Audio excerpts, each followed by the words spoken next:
are here with Sir Isaac Newton.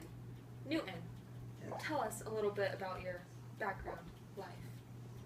Well, I grew up in England, and I see you have a new style.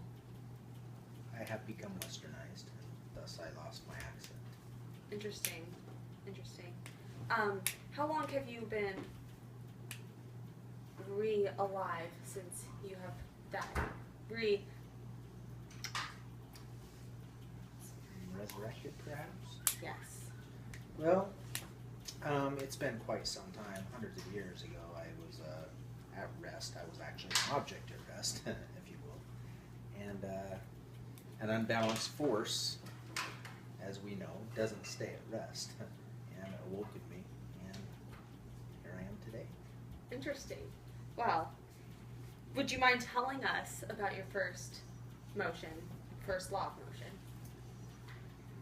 Well, one of many laws that I have, through my extensive studies, have come up with is an object in motion stays in motion.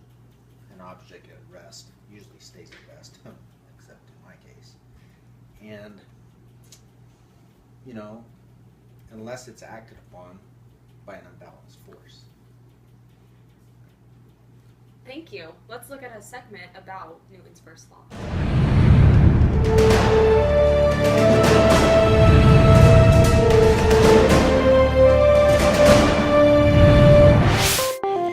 At Castles and Coasters, the sea dragon is a perfect example of Newton's first law of motion, such as when it is up in the air swinging side to side, it is an object in motion and will continue to stay in motion unless acted upon by an unbalanced force, or in this case, the brakes.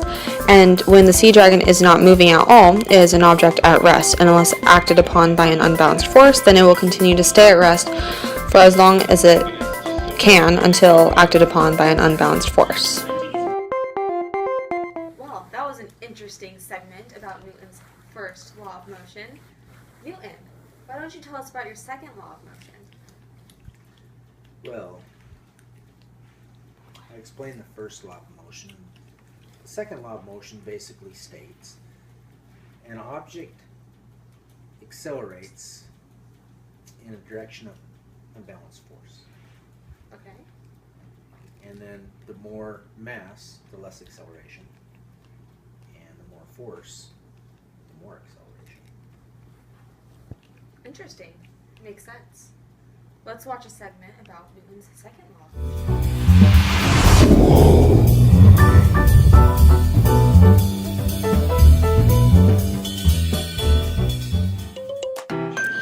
At Castles and Coasters, the go-karts are a perfect example of Newton's second law of motion, such as when you turn the go-kart or push the brakes or the gas pedal, it is accelerating in the direction of an unbalanced force.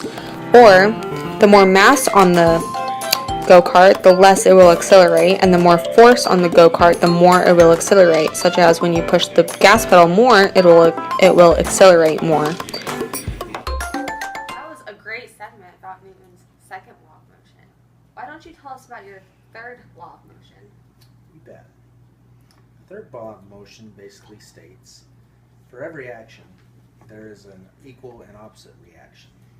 Really? Yes. Well, let's watch this segment about Newton's third law of motion.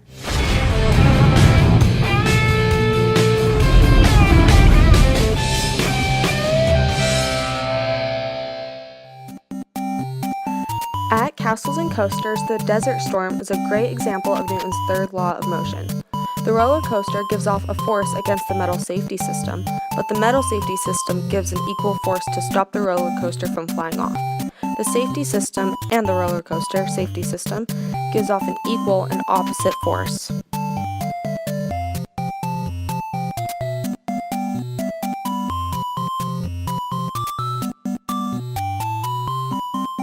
That's a great segment about Newton's third law of motion. I'm so glad you could come today and tell us about your 3 laws of motion. Thank you for coming. And thank you for having me, Miss Demories. Demory. Demory. Yes. Thank you. Again.